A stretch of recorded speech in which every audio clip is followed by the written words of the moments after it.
Hello, I'm Jerry Fort, and welcome to Jungle Jerry's Treehouse. It's been a while since I've said that opening line. So this is part 3. So Magic Treehouse number 32, A Merlin Mission, Winter of the Ice Wizard by Mary Pope Osborne, part 3. Okay, so it looks like we left off at chapter 7. The Frost Giant. So it starts off, huff, huff, huff. With each breath from the Frost Giant, a blast of cold wind swept through the hollow. Jack trembled. He felt chilled to the bone. Huff, huff, huff. The giant's breathing grew louder and stronger. Jack squeezed his eyes shut as icy, wet wind rushed against his body. Huff, huff, huff. Jack crouched lower and held on tightly to Annie. Huff, huff, huff. The giant's breath howled like 100 ghosts through the hollow. Jack thought of the Blue Norn's words, "He is a blind force of nature that spares nothing in his path." But then the giant's breathing seemed to grow a bit softer. What's happening? Jack wondered.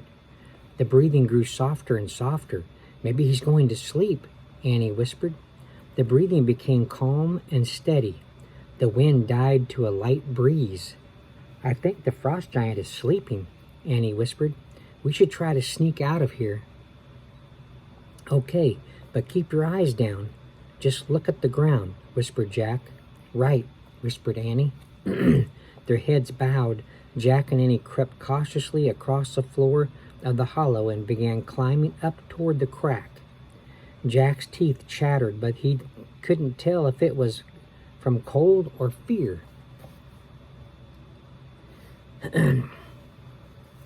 Suddenly a deafening roar shook the night. The Frost Giant screamed with windy rage. He was awake. Jack was blown to the ground. He tried to crawl across the snow, but he didn't know which way to go, and he was afraid to look up. Jack, this way, Annie's voice called above the roar of the giant's breath. She helped him up, and they struggled together against the wind. Finally, they came to the crack in the wall. Jack and Annie scrambled through the crack. Outside, the wild wind knocked them over, and they tumbled down the side of the hill. The wind swirled the snow across the plain. Annie, Annie, Jack called. Where was she? Where was the sleigh? He couldn't see anything. He couldn't stay on his feet. The wind roared even louder. An avalanche of snow came crashing down the hillside. When it hit the ground, the snow exploded into great clouds of white powder.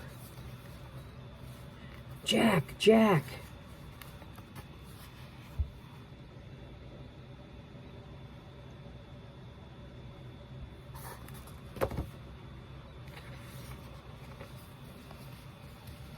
Jack heard Annie's voice in the screaming wind. He tried to stand up, but snow kept falling on top of him until he was completely covered. As Jack lay buried under the snow, all his strength left his body. He knew he should dig his way out, but he was too cold and too tired. He was too tired to look for Annie. He was too tired to fight the Frost Giant. Instead, he closed his eyes and drifted into an icy sleep. Jack dreamed that cold fur was brushing against his face. He dreamed that a wolf was digging around him, nudging him, pushing him, sniffing him.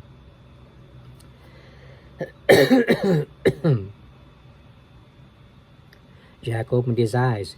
He felt dazed. At first he couldn't see, but he could feel that he wasn't buried in the snow anymore. He wiped off his glasses. He saw a low moon and some stars in a clear sky. The Frost Giant must have left, Jack thought, but then he heard a panting noise. He sat up and looked around.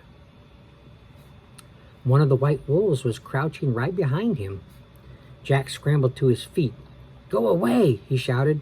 The wolf stepped back and growled. "Rrr." Go, go, go, shouted Jack. He picked up handfuls of snow and threw them at the wolf. The wolf backed away a few more feet. Jack looked around wildly. Annie was lying very still on top of the snow. The other white wolf was sniffing and pawing at her. Jack's anger made him fearless. "Leave her alone," he shouted. "Go away." He scooped up more snow and threw it. The wolf stepped back. "Go, go," shouted Jack. "Get away. Leave us alone." He glared angrily at the two white wolves. The wolves stared back at Jack. Their yellow eyes gleamed. "I'm not kidding. Go," shouted Jack.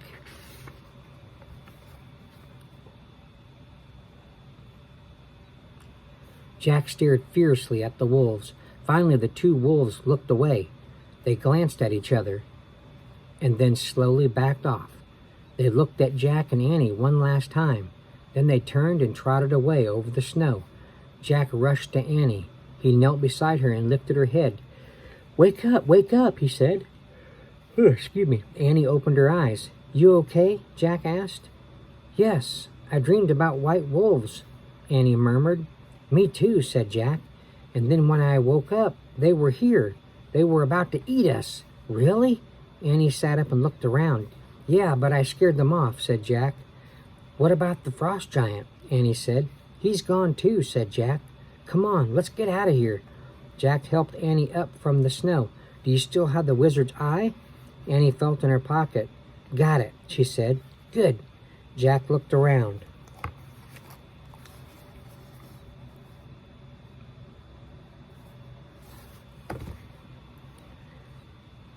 Beyond the heaps of fallen snow, the silver sleigh was waiting for them. Overhead, the sky had turned to a light shade of gray. "It's almost dawn," said Jack. "Remember what the wizard said? We have to bring back his eye by the break of day, or we'll never see Merlin or Morgan again." Jack held Annie's hand, and they trudged together through the snow. When they got to the sleigh, they climbed inside. Annie took her place at the rudder. Jack pulled out the wind string and untied a knot.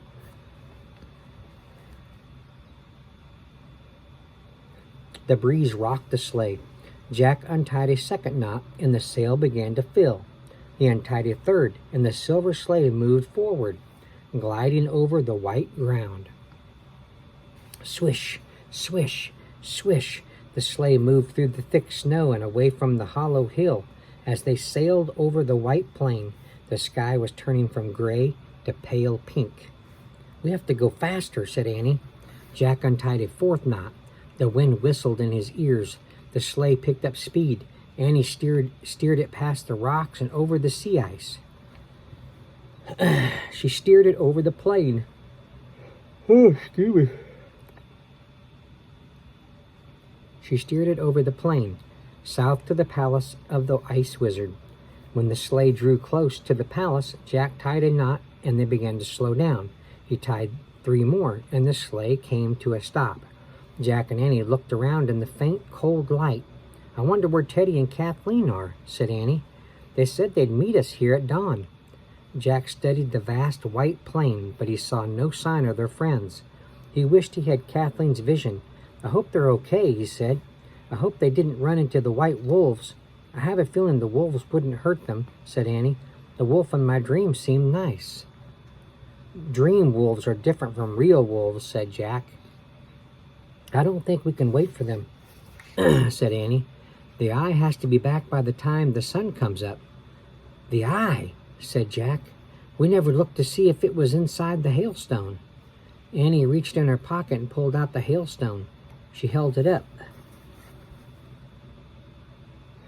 "Oh, gosh," Jack gasped, staring out at him from inside. The ice was an eyeball. It was about the size of a large marble.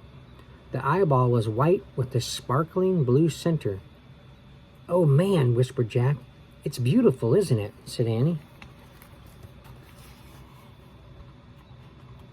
See the eyeball inside there?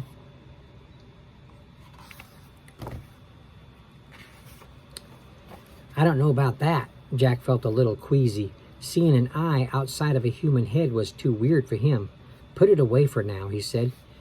Annie put the hailstone back in her pocket. Jack looked around again. The sky had brightened. The sky had brightened from pale to pink red. The sky had brightened from pale pink to red. A thin sliver of the sun was peeking over the horizon. "The sun!" cried Jack. "Hurry!"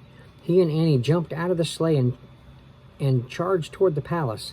When they got to the entrance, Annie stopped. "Look," she said, pointing to big paw prints in the snow. "Wolf tracks." "Oh no," said Jack. "Do you think the white wolves are inside?" "That's weird." "It doesn't matter. We have to go in. Hurry," said Annie. They rushed into the palace just as the fiery ball of the sun rose over the horizon. Chapter 8. Let me get one last yawn out. Hopefully that'll be the last one. Chapter 8, Return of the Eye. Jack and Annie walked through the front hall of the palace, past the ice columns, and into the wizard's throne room. The walls and floor glittered with the brilliant, cold light of dawn. "Uh-oh," said Jack. The wizard was waiting for them, and the two white wolves were sleeping on either side of his throne. Jack was confused. Why are they here, he wondered. Do they belong to the wizard? The wolves lifted their heads and sniffed the air. Their ears pricked up. When they caught sight of Jack and Annie, they sprang to their feet. They stared at them with piercing yellow eyes. The ice wizard was staring intently at Jack and Annie, too. "Well," he said, "did you bring back my eye?" "Yes," said Jack. Annie took the hailstone out of her pocket and held it up to the wizard. Jack watched the wolves nervously as the hailstone passed from Annie's small hand into the wizard's large, rough hand. The wizard stared down at the chunk of ice. Then he looked at Jack and Annie. "Oh, gosh. Indeed you are heroes," he said breathlessly. "Not really," Jack murmured. The wizard looked again at his eye inside the hailstone. Then with a quick movement, he slammed the ice chunk against the arm of his throne. Jack and Annie gasped and stepped back. The wizard slammed the hailstone against his throne again. This time, the ice cracked. The wizard gently pried his eye out of the heart of the hailstone. He lifted the frozen eyeball into the air and studied it in the light. Then, with an eager cry, he ripped off his eye patch. Jack and Annie watched in amazement as the wizard fitted the eye into its dark, empty socket. Jack held his breath. He was horrified, yet fascinated. He couldn't imagine someone just shoving an eye back into his head. The wizard slowly lowered his hand. He seemed to be holding his breath.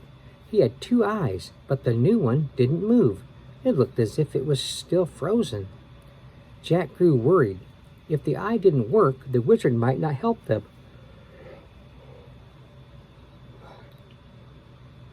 We brought you your eye," he said.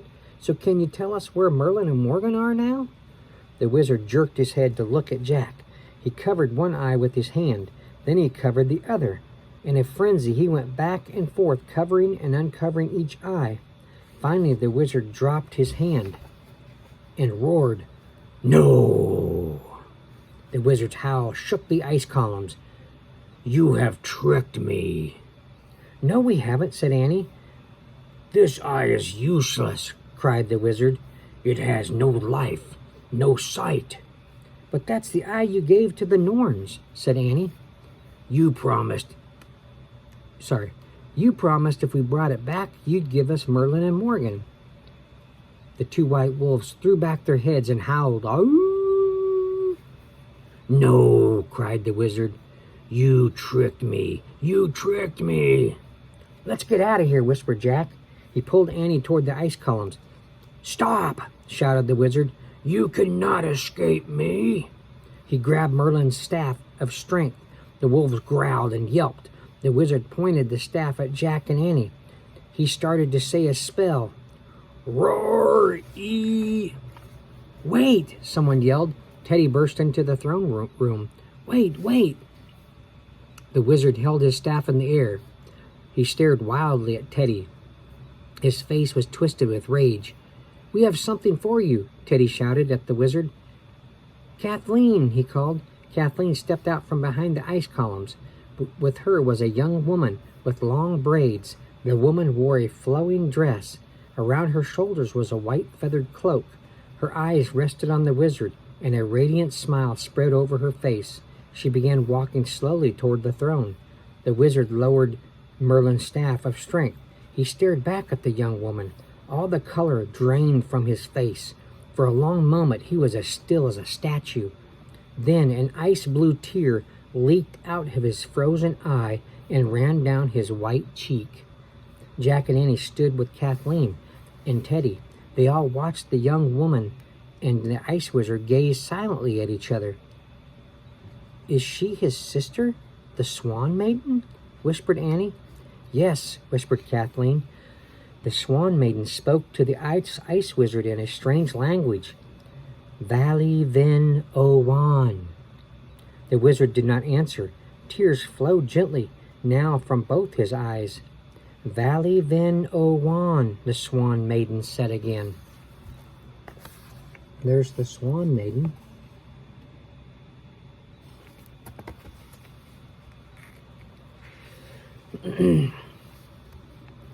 What's she saying? Jack asked.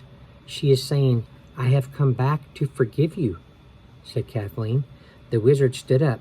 He walked down the steps from his throne. He gently touched the Swan Maiden's face as if to make sure she was real. Then he answered her softly in the strange language. Fellow Wan. How did you find her? Jack asked Teddy.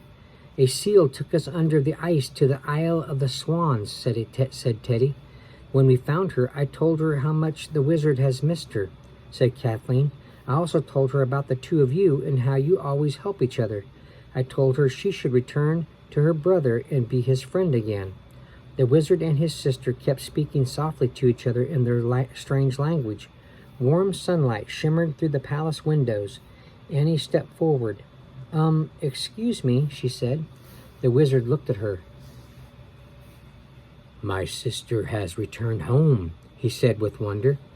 I can see with both eyes now. I can see perfectly. I'm glad, said Annie, but now you must give Merlin and Morgan back to us. The wizard looked at his sister. She nodded. The wizard held out Merlin's staff of strength. Use this to bring them back, he said. Hold it tightly and call out for them. He gave the staff to Annie. Annie could barely lift it by herself. Hold it with me, Jack, she said. Jack stepped forward and grabbed the magic staff. The smooth golden wood felt warm and vibrant in his hands.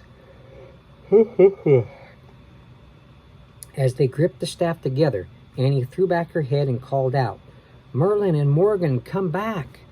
A long burst of blue light shot out of the end of the staff and flashed toward the two white wolves. Suddenly, wolf eyes changed into human eyes. Wolf noses changed into human noses. Wolf mouths changed into human mouths. Wolf ears into human ears. Wolf paws into human hands and feet. Wolf fur into long red cloaks. Two white wolves were gone, and a man and a woman stood in their places.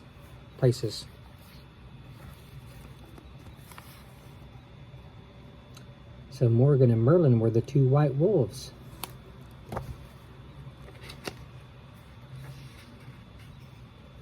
Okay.